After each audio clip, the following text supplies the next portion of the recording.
This is Culture, Communication, and Brand Moments with Shelby Joe Long, the show that takes you around the world to share interviews with some of the most successful and relevant people on the planet, hear their stories, and get the most important business lessons they have learned on their road to success, and get exclusive advice on how to implement their success into your life and business. Culture, Communication, and Brand Moments is brought to you by the Strategic Advisor Board and your host, Shelby Joe Long. Hi, everyone. Welcome to the Genius Entrepreneur Podcast. I'm Shelby Joe Long. I'm your host, and I run this podcast for a few reasons. I love making connections with people and having conversations about business and growth and how you scale, and I love getting into stories. But I really like to explore the process of a person, a business owner, turning their expertise into a business, into an income stream, to inspire you to think about your expertise a little bit differently. And maybe there's a different place in the marketplace for it. And today I am honored to have Eric Levine on the podcast today to give us so much his story and what he's involved in, what he was involved in the past, and what his current, I guess, ambitions are in his new industry and education is so exciting and inspiring. So, Eric, welcome to the podcast. I'm so excited that you're here with us today. Thank you so much, Shelby, for having me, and looking forward to answering your killer questions. Yes, I love it. Should be a good time. But can you give our audience an overview of your backgrounds? Your background spans from Gold's Gym and the fitness industry. And can you just give us that 360-degree view of who you are and what your multiple business journeys have been? Sure, Shelby. How many hours do we have? No kidding. We can go as long as you want. I'll try to make it fun also. So, my first thing with entrepreneurship, I was 4 or 5, and I saw in the back of my Sad Sack comic book that if I sell seeds, enough seeds, I can get a football.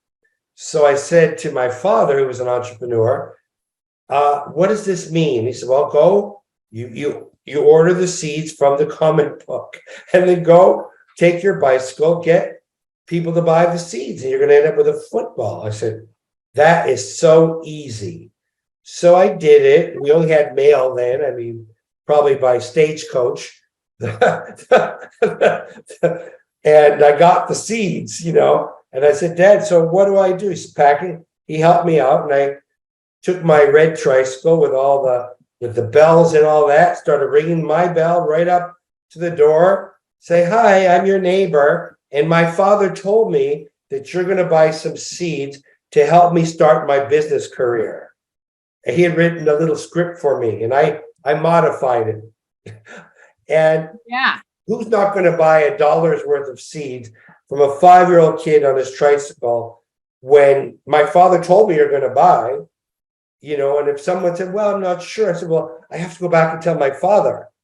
You had some good sales strategy, learning that very young. Yeah. Takeaway clothes, assumptive clothes into takeaway clothes, into some tears and sympathy clothes. I knew everything by 5 and a half.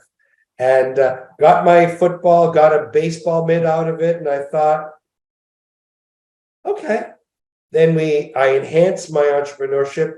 My brother was an entrepreneur at the time, and he created this gambling win or lose certain number, like a roulette machine on the back of the skateboard, and we made a fortune going through the neighborhood until the parents demanded we gave them money back. But it lasted for a while. So I always, it was in my blood as a kid. And I'll tell you, I'll go sideways a little bit because it does mean a lot. It's a funny story. So when I was 17 years old, at the time, women and men did not work out the same time. I worked for a chain of 12 clubs called like Vic Tanny's, like Jack LaLanne. Monday, Wednesday, Friday were women. Tuesday, Thursday, Saturday were men. And I got a job there, a really intensive training. My training from the head guy was, do you have a light blue shirt? I said, I do. Do you have running shoes? I said, yes. He said, okay, you're hired. So that was the extensive training I had. I didn't even know what I was supposed to do. So I went there, and I guess I had to show them exercise, and I took all the guests on tour. And about 3 days into it, the manager comes down and says, can you take me on a tour? I says, sure, why? He says, everyone you took on a tour bought a membership. And a membership, I mean, we're talking 1972 was $1,000. That's wow. what this was, not like $9 a month now. Right. He says, everyone buys. I said, isn't that what you want? He says, yeah, what's your technique? So it goes back to my tricycle. I listened to what they wanted, heard what they needed, and presented that. This is your place. Welcome to the club. Make a long story short, we had 12 locations. He promoted me to sales counselor, system manager. I was manager of the head office. And I was making, to give you reference, Shelby, a brand new 427, 435 horsepower Corvette was $5,000. Okay. And I'm 17 and I'm making $3,000 a month. So I can get a Corvette every 5 weeks. That gives you how 3 days a week in an atmosphere that I love. So that's awesome. Selling and all that is second nature to me.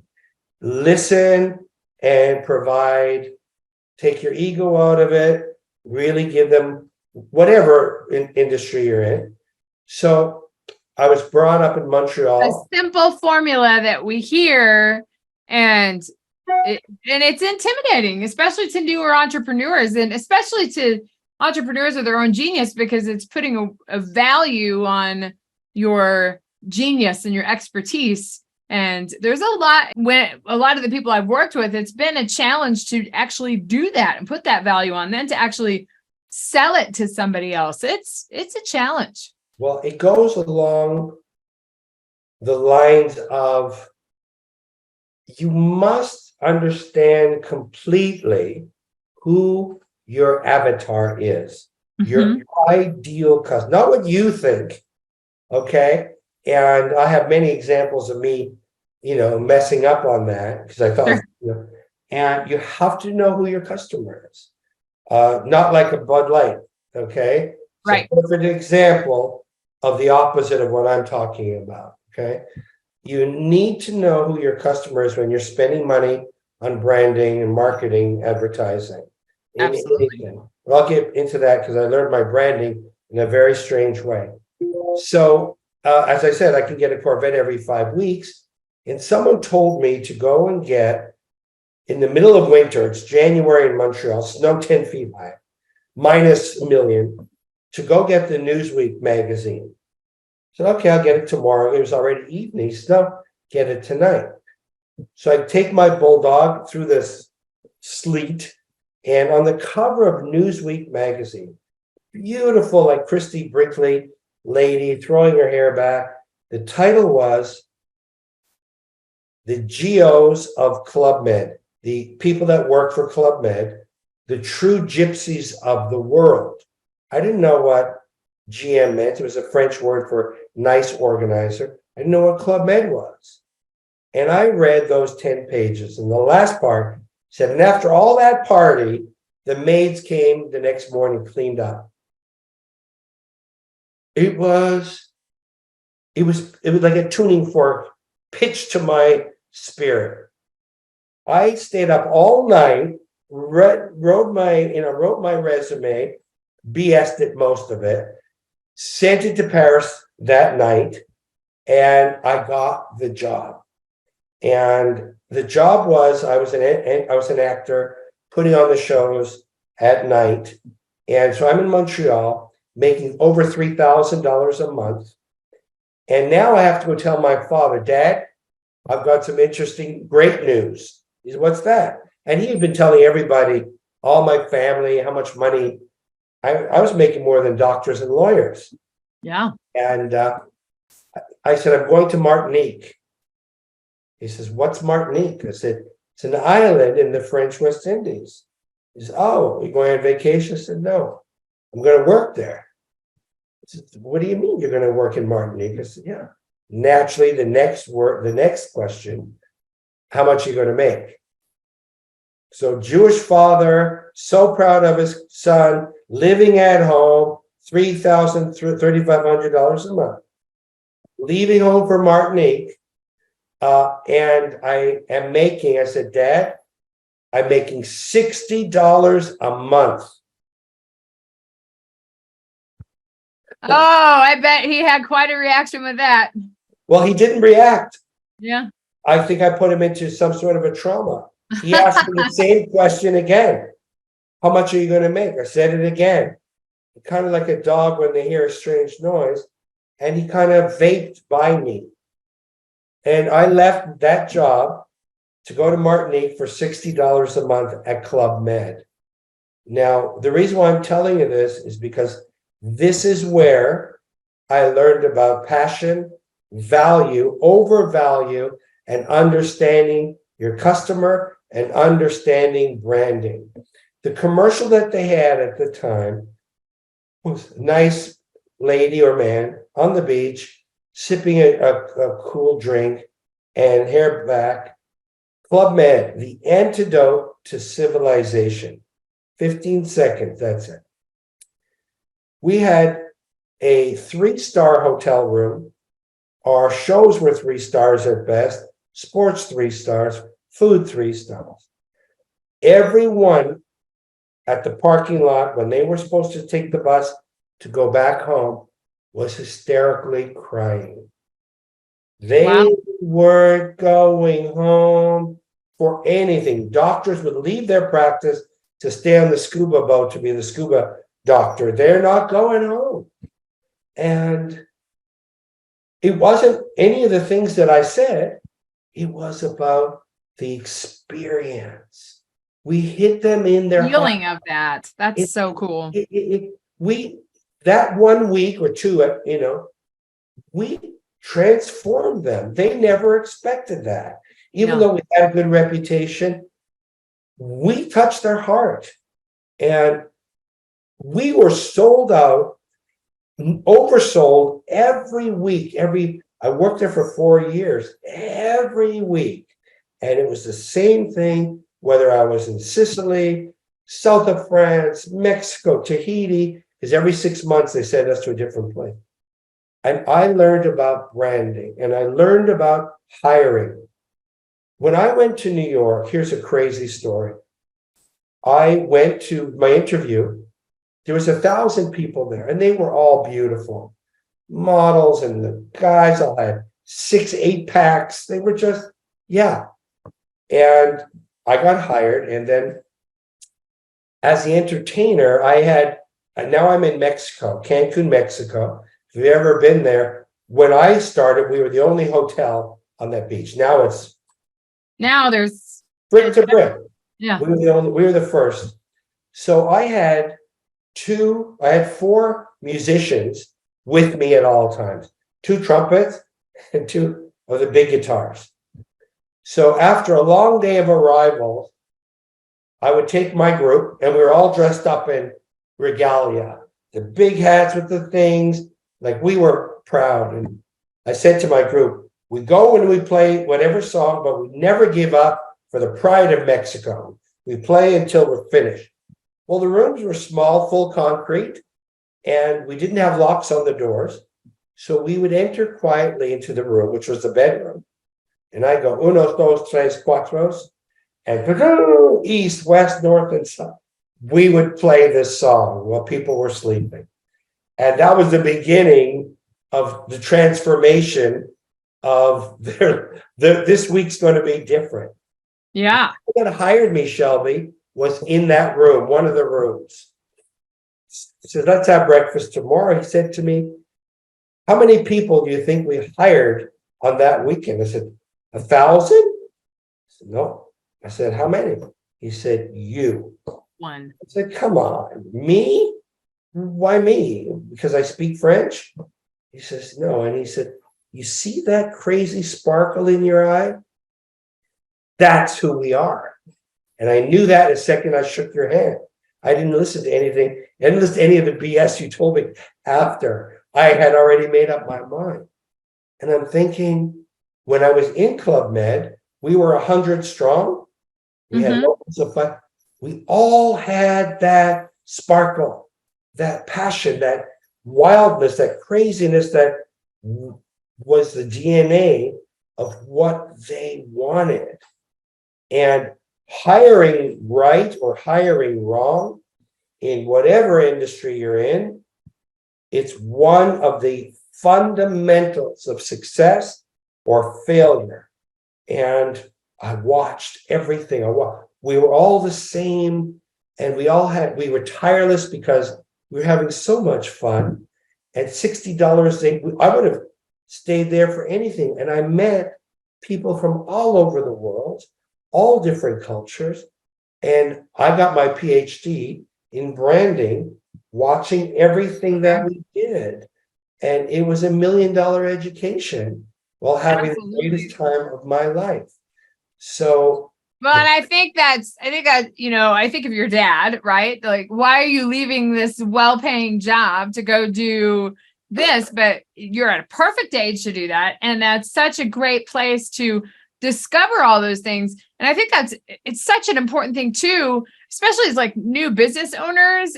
We think about brand, and we think that brand is a logo and how things look on a website.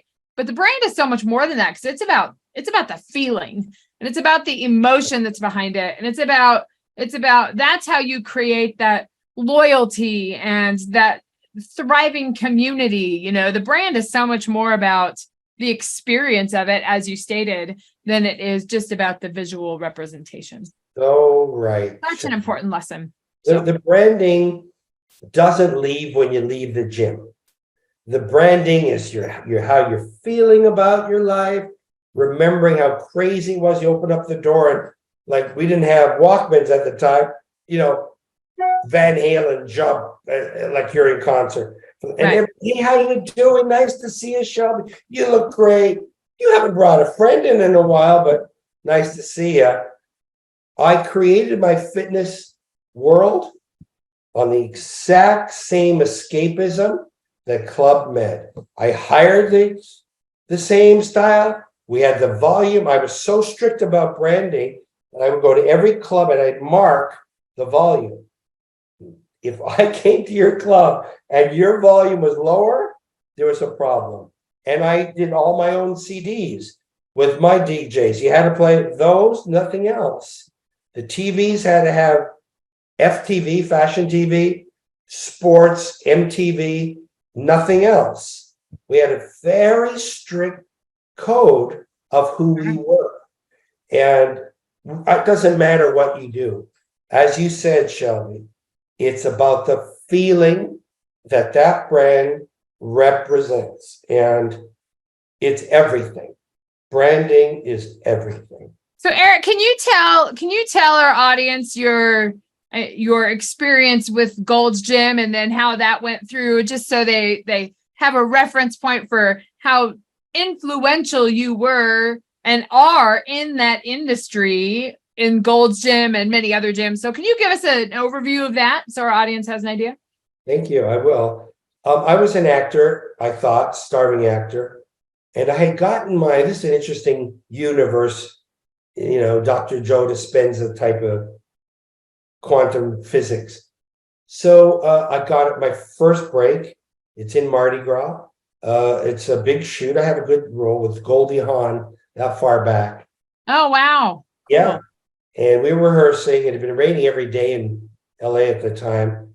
And my agent asked me to come to his office. And I said, "Hi, Percy, what's up?" He said, "Mardi Gras is canceled." What? How?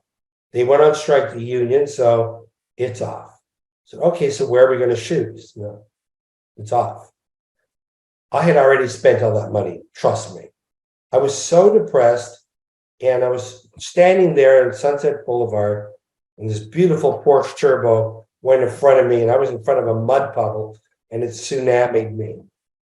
So the tears and the mud and all of that, I just walked all the way down to Pacific Coast Highway and to my house in Venice Beach.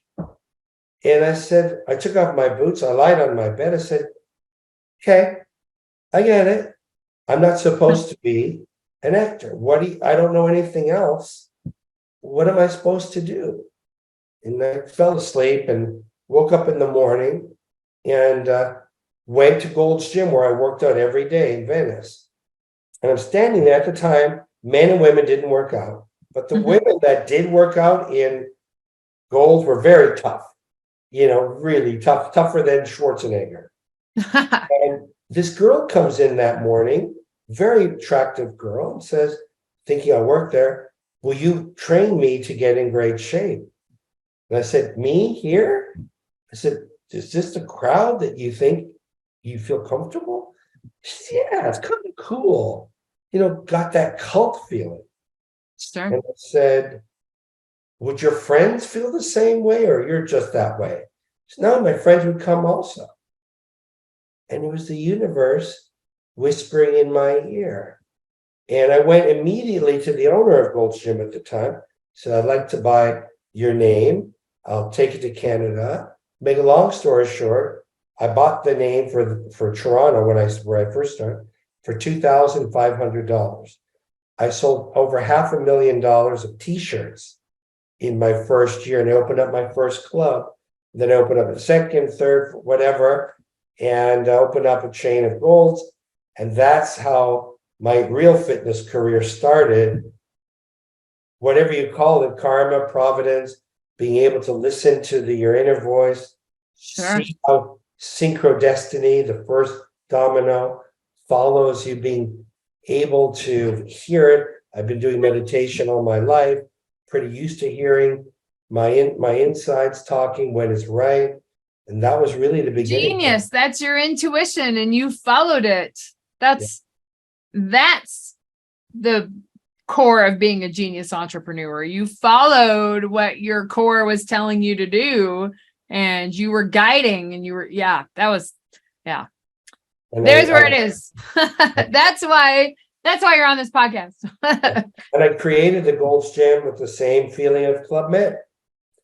I made it the same escape. You open the door here, you're in a new world. And nobody knows your last name. You're not going to get a bill here. This is a place for you to look and feel the best you possibly can. That's how I started. And how many gyms then did you open? Well, I opened up 6 there and 2 in Santa Barbara, sold them, and then I joined my mentor who just passed away. He's 94 years old, Ray Wilson, and we opened up 72 locations called Family Fitness Centers in mostly California, Nevada. And then we merged with 24 Hour Nautilus. Mark Mastro was the CEO, and we called ourselves 24 Hour Fitness. So I came as a shareholder there. And I went to Asia and I opened up my own chain, California Fitness Centers, Hong Kong, Singapore, Taiwan, Thailand, Korea, China, Australia, Malaysia, everywhere. And we were the first fitness chain. They had no idea about fitness at the time. Really? Yeah. And I was so bullish. My first club in 1995, 4, the rent was $250,000 a month. And everyone telling me the Chinese people will not work out, the women will not sweat in front of a man, you'll never find the building you're looking for, because I had already manifested to the T what I needed, and I smelt the success. I heard the music. I saw my staff. I saw the members. I had already manifested it. And $250K, 6 months deposit. We were in for $1.5 million before I sold one membership. But again, I listened to my intuition. I manifested it, and we invested $4.5 million. Remember, 1995. $4.5 million. In our third month, we retrieved all of our money. Wow. And That's listening, understanding your audience's needs, fulfilling those needs, and then getting them to trust you. And then you build the community around the trust. That's the recipe for a genius entrepreneur. Exactly. And my sales team, they didn't know who I was or they mostly believed. We pre-sold in 6 weeks, 3,600 memberships. There was about 5 or 6 of us. I went on Friday to the bank and I gave those 6 people approximately $70,000 for 1 week's work. Cash. Wow. US dollar cash. Their jaws dropped. And I could have asked them for an organ at the time. Yeah, right. As that spread to the universe took that. And I always paid with, the more I paid, the more I made. And, I so respect them. I mean, it's not easy to do that, even if you had the best fitness behind you. And in our third year, just in that 12-month period, we took in over 100 million US, and our profit EBITDA was $39 million US in that 12-month period. Amazing. Yeah, and each culture is different. Yeah. We had to learn it, but fitness was, if it wasn't me, it would have been somebody else. I got there at the right time. You did it at the right time. And just took off. And when I look back at it and I think about the fun and the money, I also remember the hundreds of letters I got of appreciation for basically saving their life or their husband or wife or son or daughter from fitness. So hopefully karmatically that weighs out all the other stuff I've done. Yeah. That's amazing. What a story of the fitness industry. And you're such a key role in that becoming, it's viral at that point, right? That you made it a viral type of business and made it a need, or made everybody discover that it was a need in their life. I think that's really, really incredible. Yeah. Your timing, you got to be at the beginning of the wave, but not too far. Sure. Well, not a $250 a month rent. And my leadership style is always be the product. Okay. So I was in very great shape at the time. And I was so passionate about, I knew that we would change people's lives. Mm-hmm. Up to us, do what we say, 100%, you're going to look and feel better. You lived the brand for sure. And we were criticized for hard sell. I did a 60-minute, the biggest show in Asia called Managing Asia on CNBC. Biggest show. And she started off, before she introduced me, "You're Mr. Hard Sell." And I said, "Hi, I'm Eric Levine. Nice to meet you." I said, "Let me ask you a question," whatever her name was, Catherine. "If there was a magic pill that would make you healthy, happy, give you your dream body, would I have to sell that to you, or you would accept that and eat that right away?" "Well, there is no pill. This, we were in the club. This is the magic pill. We make you feel good, better husband, better wife, better teacher, better son, better doctor, whatever it is. Why would we have to hard sell that?" Of course. You mistake our passion for hard sell. That's your mistake. We love what we do. We are what we say we are. And our members emulate exactly what we promised. So if that's hard sell to you, I don't believe that. And that's how we started. It'll be so, and I'm going to have you talk about your new venture and getting into the education world too. But I think that all of those things are so important, that especially with what's happening with the education industry and what's happening there. So which is a new, I don't know if it's a new passion of yours, but it's one that's controlling the next move that you have. Can you talk about what's coming up for you in the next, I mean, it's happening now, but can you tell us about this new passion, new drive in the education community? Yeah, So I think there's some similar themes. kind of there is, I quit school in grade 9. So I don't have PhDs like you guys have, but I learned other ways. I have an 11-year-old son who's a gifted learner. And in LA, there's 3 gifted schools for all of Los Angeles. So, and I'm Canadian, I'm not left or right, I'm just a parent. Yeah. I can't accept a lot of the stuff that I've been seeing in education here. And around the world, investors are looking at, they look at a whole, what's needed. So right now, private schools in America is a glamour stock. 2 reasons why: they make a lot of money, they're in need. And most investors like to have a stake in the game of helping, whatever their cause is, helping the kids, helping the environment, whatever. So Shelby and I, we're both in this group called Bellwether Alliance. Yes.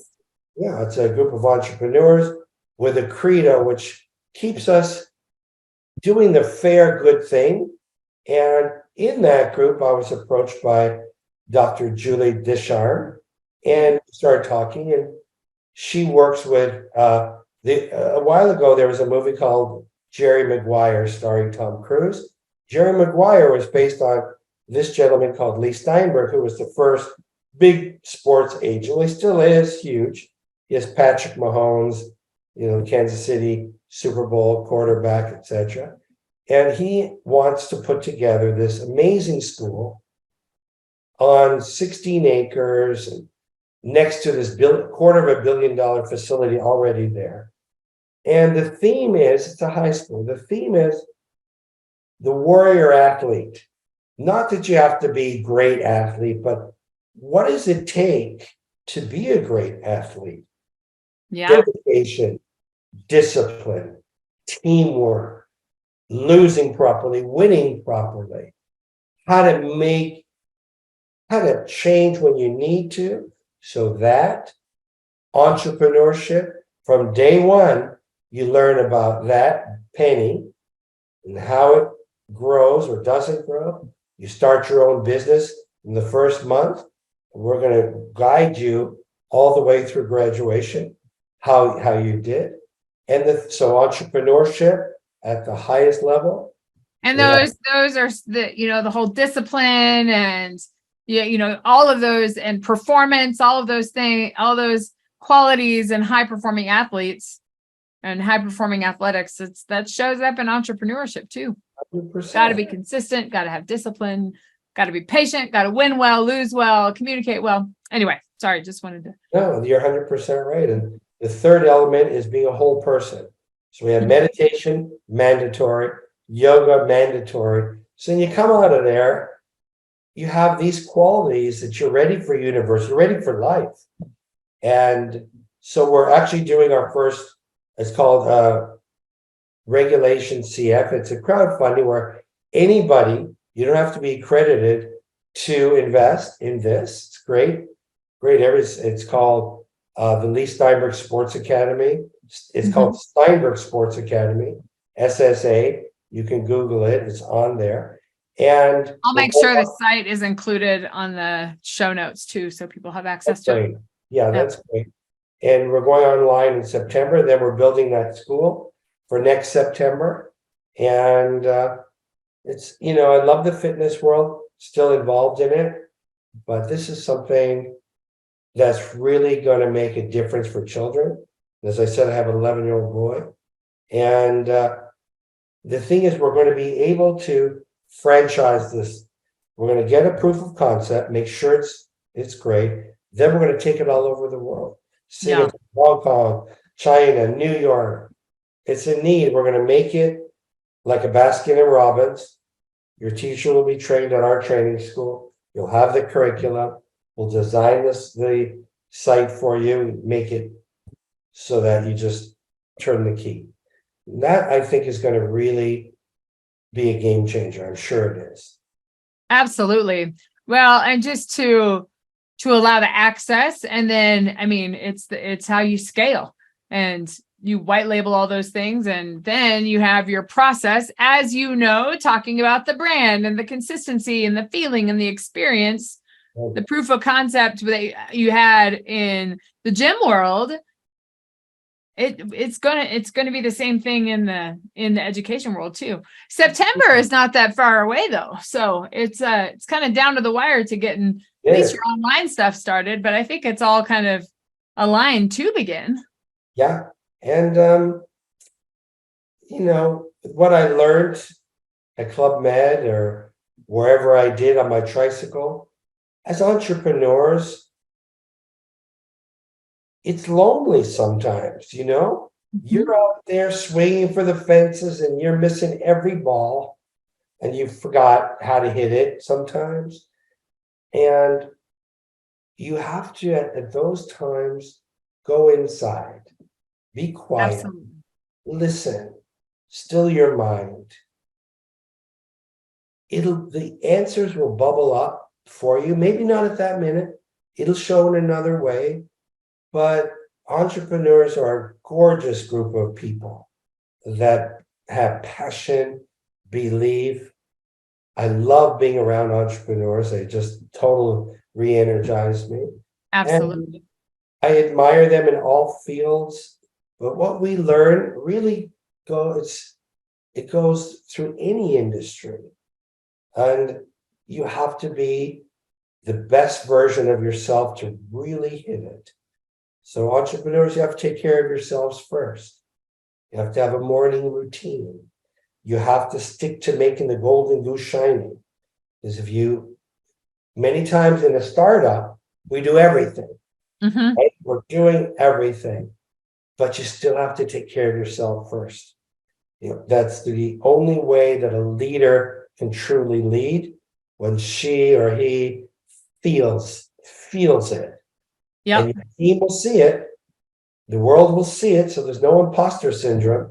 You've got to take care of yourself first and use that energy and power to re-energize your staff, your team, and your customers. Doesn't matter what it is. Well, this is usually how I ask you to give advice to entrepreneurs, but I think that's the great piece of advice to walk away from. So many good nuggets from this conversation today about taking care of yourself. There's so many good lessons about brand and discussion about brand and feeling, and then even thinking about how to recreate that brand and recreate that feeling in another place, making sure things are consistent, making sure we're disciplined. All of those things are so important. So many important nuggets for our listeners out there. I hope so. Erica, one final question for you. When you trusted your intuition a few times in your life to take you in certain directions, did you have a mentor that helped you discover that, or was it something that just happened through experience? What was the light bulb moment? How did that happen for you, if you don't mind me asking? Yeah, so that's a great question. Later on, I had a business mentor, Ray Wilson, who I had mentioned, also Mark Mastro. But when I was 13, my cousin, who was about 22, he was a hippie. He was all the way out there. He threw a book. He said, read this book. And I remember it completely. It was called Concentration by a yogi named Muni Sadhu. And in it, it talked about mantra, talked about chakras, it talked about energy, it talked about the supernatural, harnessing your energy, focusing it to make a difference. And at 13, I gained some supernatural powers from that book and freaked my mother out more than once. And that was the start of my journey in the spiritual. I ran away to India a year later with my bar mitzvah money, looking for a guru. So I've always been aware of the silence and the power of meditation.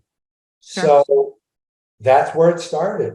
I realized the magic on my own with direct experience, and I've never walked away from that. Sometimes more into it than others, but it's really an important part of my life.